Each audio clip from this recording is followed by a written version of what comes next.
So anyway, we want to welcome Michaela, who's joined us. So Michaela, you started up. Is it a Facebook page as such that where you mainly exist?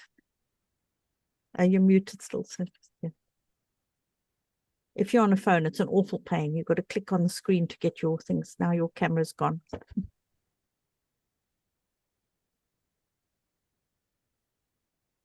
Just give a minute to find the controls. I'm not a fan of Zoom on the phone because you've got to actually put your finger on the screen and then wait for the mute and the unmute. I'll do this and see if that helps. There we go. Good. Anyway, welcome. Thank you for joining us. So would you mind, so I was asking, do you mainly exist on Facebook, on your Facebook page, or do you have a website as well?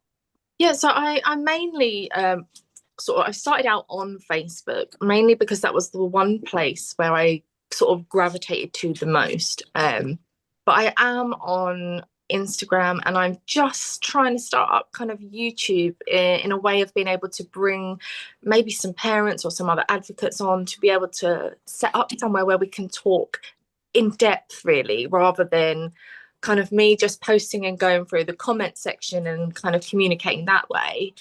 But yeah, I mean, it's Facebook has been the kind of biggest platform really that I've been able to get the kind of the most reach onto, to be able to reach as many people as we can. And having met so many different advocates and organizations on there, it's been amazing really to see. I mean, I thought I was on my own at the start, and then obviously that's just kind of escalated massively, and realised, wow, there are so many parents who are feeling the same way as what I do. Okay, good. So I'm actually just trying to check that our YouTube stream is working. Um, anyway, The YouTube stream yes, is working. I just it checked. is. Okay, yeah, because I can't find it at the moment. I'm not actually an expert at this, by the way. I have to relearn every single time I do it. So, Michaela, would you mind sharing with us a little bit, some of your story and why you feel so strongly that you need to be doing more out there? Yeah, so I mean, I know that there are so many parents, talking about this kind of the general conversation at the moment is seems to be about kind of attendance, children with additional needs, and the fact that kind of education is so not geared up to support children with additional needs, with SEND needs, and any child with kind of any disability really just doesn't seem to fit that box that they need to fit into to be able to thrive in a mainstream. And we're always told that more attendance is the answer, and if they can just get through the school gate, then everything else will just fall into place. But for so many families and so many children, that just isn't the reality. And for some children, school is somewhere that they do thrive, and those children obviously are doing really well, and that's great. But for so many children, I mean, I don't even know the figures off of the top of my head, but thousands of children. It is a place that causes overwhelming anxiety, and there's a lot of bullying that goes on. There's the trauma, there's exclusions, there's unmet needs, and there's so much fear for these children. And they're treated like they are just a number, and a percentage in school. And we're often told as parents that to improve the attendance, we have to just keep trying to cram them back in every day. And obviously that then causes the trauma that so many children have now gained from this. But they never seem to really ask why this is happening. It's always, oh, the parents, it's the parents. And it's always pushed back onto parents. And none of us as parents wake up and decide in the morning that fighting for an education will be easier than just sending our kids to school. And we don't choose, this life of endless meetings and assessments and having to file complaints and tribunal hearings. And I mean, the amount of sleepless nights so many of us have had as we watched our children lose themselves, because our children need us to carry on fighting for them. Because when my children lost sleep, they were terrified to go into school, stopped eating, became physically unwell, just at the thought of going into school. And I just think so often it's pushed back as it's a parenting problem. And actually, I think there's so much more to the system that's gone wrong, or what's not working within the system, that these children are actually trying to tell us, actually, it's not me. But, it's parents know their children. We know when our children are having us on. We know when our children genuinely can't get through the school gates. And I do think that, we recognize those tiny changes before anyone else notices in our own children, and we see what happens at home. We see how it affects them day after day, the exhaustion of masking and the hours that it takes for our children to recover just from surviving a day at school. And we know what the trauma is doing to them because we live with them. And I just feel like attendance to school has been valued and ranked above absolutely everything at the moment, and everything else has just kind of fallen to the wayside. And it shouldn't be a measure of a child's success or parental success. And you know overwhelmingly, the majority of parents that I've spoken with are not trying to avoid education, but they are trying to find an education that works for their children. And that, I think, is it's just the world of difference. We're not refusing education, we're refusing harm. And children have a legal right to education, but they don't have a legal duty to fit into a system that doesn't meet their needs. And and education is so much more, isn't it, than just going into a building. It's learning, it's growing, it's feeling safe with adults around you, and feeling confident enough to engage with these adults, and finding out what you're good at, what are your strengths, and becoming who you are supposed to be. And none of that happens if your child is, in survival mode the whole entire day. And Yeah. I just, it really kind of broke me realizing how many, I think, children are going through that. I think the thing is that it feels to me like it's an epidemic. Yeah. It's it is almost an epidemic. And I know we're all very fond of saying, back in my day, but I'm sure I remember school as being a kinder, happier place. Obviously, I also went to school in a different country, and we started later, but I do feel there's a lot that they are just ignoring in terms of where children are developmentally, in what their expectations are. And it's putting children under a lot of pressure. Children are feeling like they have to fit into something, and actually they're often just not emotionally, mentally, developmentally ready for that environment yet. And so even just the age that they sort of meant to start school at, to me, is already shows a huge ignorance of what is appropriate for children aged 5. It's just so out of whack, and it's out of whack with other countries as well, who are recognizing this and managing perfectly fine and producing perfectly competent adults. So yeah, I think for me, it's if we could see the system become a kinder and a happier place for children, because currently it sometimes just feels to me it's not actually about the children at all. Yeah, and I do feel like, we've often had lots of conversations where we've kind of said, between like me and there's a few of kind of ladies I meet with kind of every few weeks, and we often say the same thing. When we was at school kind of in the 90s, like, there wasn't, it wasn't perfect, but our teachers had kind of flexibility enough to kind of say, okay, you're struggling with this, let's just find you something else that you kind of, something that you enjoy, something that you feel you're good at. And the teacher would just give you another task. And by doing little things like that, it meant that that child who sat in the classroom and felt like, oh my goodness, I can't cope with this, was just given a slightly different task, may have been off kilter for a little bit, because, oh, that's not what they're doing that day. But it didn't matter, because the teacher was in control, and the teacher was like, could see, that this child just needed 5 minutes perhaps out on the playground to just stretch their legs and have that. And we were allowed to do that, and it wasn't this, oh, mum and dad had to come in and get permission, and we didn't have to ask the Senko. It was just the teacher could see that that was what was happening, and that's what needed to happen. And I feel like we've lost a lot of that, because a lot of teachers are obviously bound to what they are allowed to teach, and the curriculum is so very kind of narrow, and where they have to get the children to. Yes, it's the regardless of whether they can cope or not. I sort of feel a bit like, yes, I know that there are some children out there that absolutely need the system, because that is like a safe space for some children. That certainly is true, but I think to a large extent what we're seeing is it's not children who don't have parents who care. Yeah, these are children who have the support at home and have their parents trying to put everything in place and trying to facilitate education for their children. But it's something is still very, very wrong within that system, that it's actually still continuing to cause harm. And I mean, that's maybe going a little bit off our little remit, but this is the issue with this act, the Children's Wellbeing in Schools Act, is it still continues to ignore that and close the options that exist for parents, that were ways where a parent could help their child.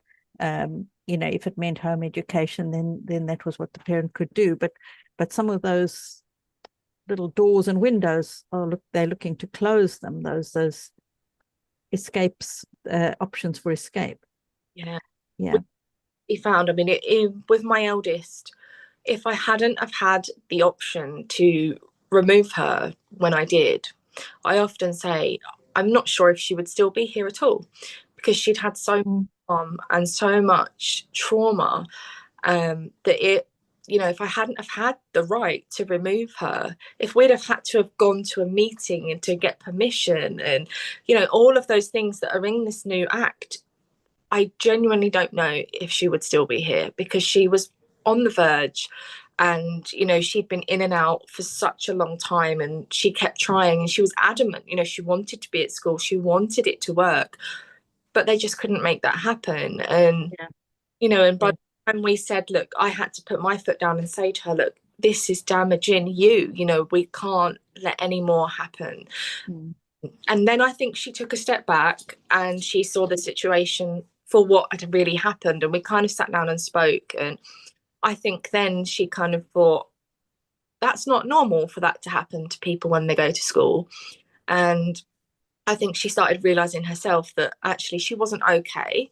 But like I say, I mean, if we hadn't have had that right, I don't know where we would be today. I think we would be in a completely different place today. And that scares me, to think that parents might not have that right, to be able to say, my child is damaged by this system, and my child is traumatized. And it just pains me, and it scares me to think of how many children will be continually, I guess, forced against their will to have to try and cope in a way that's really not meeting their needs. And this is why this legal challenge is so important, because it could change those aspects of the act that close those doors for young people. And I'm happy to say that even in the time we've been talking, I've seen it go up by about, I should have taken a baseline number, shouldn't I? But it's up to £33,576 now. So I would love to see us today reach for 40,000 is what I'd love to see us reach just today. And then, but to keep going as well, because it's very important to share this campaign in your networks with anyone, particularly people for whom this hits home. So Michaela, and Michaela's story isn't isolated. We hear this from many parents all the time. I just wanted to check, is there, obviously we really want to hear your poem. It is an amazing poem. I know we've ended up doing a conversation, but are there any other points in your sort of speech and what you prepared that you want to say, or do you want to, or is it completely different and you can just take the floor? Well, I guess the last thing really is that, I just wanted to get out there was that every child deserves an education, but children also deserve dignity, safety, and the opportunity to learn without having to sacrifice their mental well-being. Like, please. Yes, and 100%, and every child needs to be respected for the person that they are, and having the same rights as everybody else. So you do have a poem, Michaela. Would you like to share that with us? Yeah, so I think I did this right at the start, Michelle, wasn't it? When we Yeah, very, very near that. I think we were around the second reading, so it was around springtime, around about March 2025, I think it was, somewhere around there. Okay, so this is Say No to the Children's Wellbeing Act. Say no. They call it a Children's Wellbeing Act, a white paper dressed in soft words, talking of support, safety, welfare. But if you listen close, it's a Trojan horse. They say, we will leave no child behind, but who gives them the power to decide when your child is behind or when your home becomes a suspect? Who gives them the right to walk into your space, to question your choices, to demand your educational plan, to judge your home, your methods, and your love? They talk of registers, of attendance orders, of state-approved standards, of oversight, of assessments, of suitable education defined by bureaucrats, not by parents who know their children's hearts. They propose handheld data, identifiers, monitoring across agencies. Your child becomes a file, not a life. They want to shift decision-making from the hearts of mothers and fathers to local authority desks. They want the power to say, no, this home is not suitable. They want to force a child to school against a parent's judgment, to intrude, to inspect, and to insist. They brand home education a risk unless you file the paperwork, comply with the frameworks, prove your plan in advance, let them in, account for every website, every tutor, report on every group and every class. Do this or risk fines and intervention. They want to criminalise non-compliance, they want to penalise difference, and they want to make the home often the safest place, a place of suspicion, a place of compliance, a place where loving parents fear to breathe. Because once the state claims the right to decide what's suitable for every child, no child is safe from standardisation. No parent is safe from scrutiny. The diversity of education, the freedom to follow a child's calling, the right to reject mass schooling, all at risk. We are told this is for the children, yet the fiercest threat is to the children's reform is the freedom to learn, to grow at their pace, and to be outside the uniform, the timetable, the mould, to have a parent to trust, not a state inspection. We are told this fills in gaps, but the gaps are created by underfunded services, by strained social care, by systemic neglect. You don't cure neglect with control, you heal with resources, trust, and support. So we must say no to this white paper, not this overreach, not this state intrusion into family life. Leave our children and our parents' rights alone. Let love, not law, guide child development. Let families decide in trust, not fear. Let parents be the stewards, not governments, the overlords. Let children live as people and not programs. We must stand, resist, demand if you must, and we must change the law. Change it to support, not to seize. Change it to resource, not to regulate. Change it to uplift and not intrude. But until then, we must say no to this act. Say yes to freedom, yes to parental rights, and yes to children's dignity. Our children's lives are ours, not yours to decide. Thank you. Thanks so much, Michaela. And just to say, I did actually have your Facebook page here. So this is where you can find Michaela. Yeah. And if you want to contact her about anything, you can get hold of her through her page. So thank you so much for joining us today, Michaela. It's been really, really, really touching to hear, your story. And you're definitely not alone. I was talking to somebody yesterday who said she had to pull her child out of school because if she hadn't, something very severe might have happened, and she just wished she'd thought about it earlier. And I think many parents feel like that, if they could have prevented some of that damage. But this is why we need to normalize home education as well, as not to be seen as a negative thing, because sometimes it is a sanctuary and a safety net for families. So we are waiting to be joined by Sarah, who is the what do you call her, the claimant, case owner, or the claimant. in this case. And I am checking the crowd justice page regularly. I did promise to put a link in, didn't I? Let me just go and put that in. And quite a few people have commented in YouTube that they've donated, which is great. So I'm just going to pop that link in there. And this looks like Sarah joining us now. And Michaela, of course, you're welcome to hang around and join the conversation or slip out quietly whenever you're ready.